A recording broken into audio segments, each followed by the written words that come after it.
పిత్తదోషాన్ని తగ్గించే పథ్యాహారం తయారీకి కావలసిన పదార్థాలు: బూడిద గుమ్మడి తురుము, సొంఠి, పిప్పళ్ళు, జీలకర్ర, యాలకులు, ధనియాలు, నెయ్యి, పటిక బెల్లం, తేనె. కావలసిన పదార్థాలు చూసాం కదా, ఇక తయారీ విధానం డాక్టర్ గారిని అడిగి తెలుసుకుందాం. డాక్టర్ గారు, మరి తయారీ విధానం చెప్తారా? అలాగేనమ్మా. మరి ఎప్పట్లానే ముందుగా మనం స్టవ్ వెలిగించి బాండి పెట్టుకుని మిగతాదంతా మొదలు పెడదాం. ఓకే. ముందుగా నెయ్యి వేసి కరిగించుకుందాం. ఇందులోంచి ఒక సగం పరిమాణంలో నెయ్యి వేయండి. ఓకే. మీరంతా ఒక 50 గ్రాముల పరిమాణంలో నెయ్యి వేసి దాన్ని వేడి చేస్తూ ఉండండి. ఎందుకంటే మేము కొంచెం చేస్తున్నాం కనుక కొద్దిగా నెయ్యి వేసి చూపెడుతున్నాం. ఆ నెయ్యి వేడెక్కేలోపు ఏంటంటే మనం ఇందులో తీసుకునేది ప్రధానంగా బూడిద గుమ్మడికాయ గుజ్జులాగా, తురుములాగా కానీ గుజ్జులాగా కానీ చేసుకుని వాడుకోవచ్చు. సుమారుగా ఒక అరకిలో ప్రమాణంలో బూడిద గుమ్మడికాయ గుజ్జు లేదా తురుముని తీసుకోండి. తురుములాగా చేస్తే కొంచెం నీళ్లు పిండేసుకోండి. గుజ్జులాగా చేసినా కూడా వీలైనంత వరకు నీరు తీసేస్తే మనకి తొందరగా ఉడకడానికి తేలిగ్గా ఉంటుంది.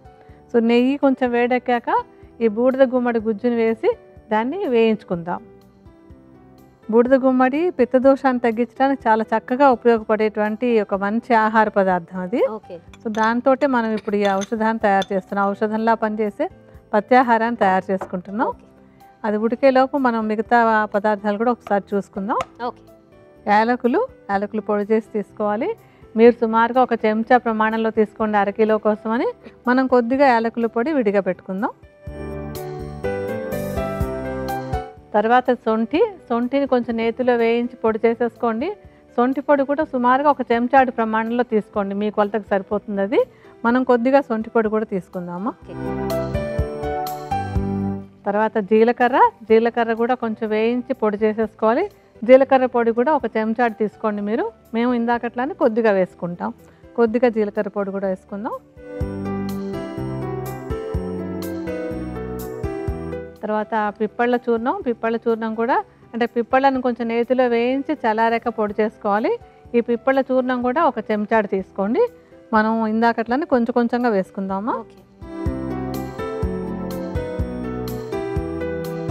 ఇంకా ఆఖరికి ధనియాలు కూడా ఒట్టిగా మూకుట్లో వేయించేసి చూర్ణంలాగా చేసుకోవాలి. ధనియాల పొడి కూడా ఒక చెంచాడు వేసుకోండి. కొంచెం ధనియాల పొడి కూడా తీసుకుందాం. ఇది మనకి బాగానే ఉడికిపోయిందో చూడండి ఒకసారి.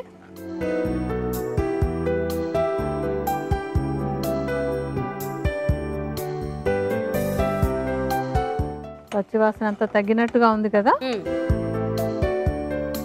అంటే పచ్చివాసన పోయేలాగా ఈ బూడిద గుమ్మడి గుజ్జును వేయించుకోవాలి. తర్వాత పటిక బెల్లాన్ని చూర్ణంలాగా చేసుకోండి. అంటే మనం అరకిలో గుజ్జు తీసుకున్నాం కనుక సుమారుగా ఒక అరకిలో పటిక బెల్లం పొడిని తీసుకోవాలి. ఈ పొడిని గుజ్జులో వేసుకుని కలపాలి మనం. ఇప్పుడు మనం ఇందులో ఇందాక గుజ్జు అంతా తీసుకున్నాం, దానికి సరిపోయేంత ప్రమాణంలో ఈ పొడి కూడా వేద్దాము.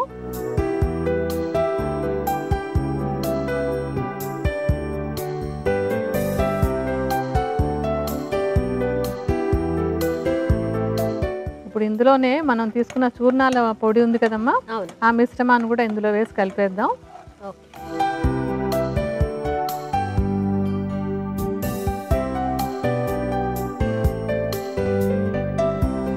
కలిపేసి ఒక హల్వాలా అయ్యేంత వరకు దాన్ని ఉడికించుకోవాలి మనం.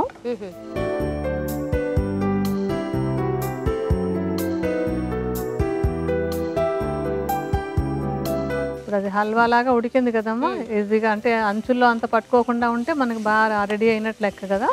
ఇప్పుడు రెడీ అయిపోయింది కనుక దాన్ని ఒక బౌల్లోకి తీసేసుకుందాం.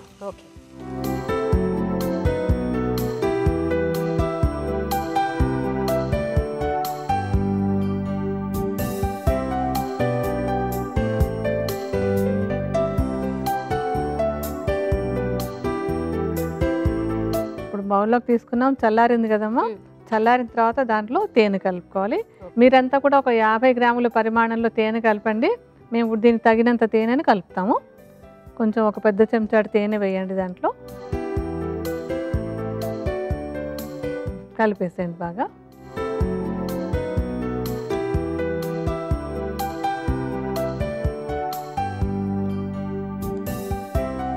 ఇప్పుడు తేనె కూడా కలిపేస్తే మన పత్యాహారం రెడీ అయిపోయింది. అంటే పిత్తదోషాన్ని తగ్గించేటువంటి పత్యాహారం రెడీ అయిపోయింది. ఓకే డాక్టర్ గారు, మరి దీన్ని ఏ సమయంలో ఎవరెవరు ఎలా తీసుకోవాలి? ఈ పత్యాహారాన్ని ఏంటంటే పిత్తదోషం ఎక్కువగా ఉన్నటువంటి వాళ్ళు ప్రతిరోజు ఉదయం ఒకసారి, సాయంత్రం ఒకసారి, ఒక చెంచా ప్రమాణంలో అంటే సుమారుగా ఒక 5 గ్రాముల పరిమాణంలో ఉదయము సాయంత్రము తీసుకొని కొద్దిగా పాలు తాగుతూ ఉన్నట్టయితే కనుక పిత్తదోషం బ్యాలెన్స్ అయిపోయి దానివల్ల వచ్చినటువంటి సమస్యలన్నీ కూడా బాగా తగ్గిపోతాయి.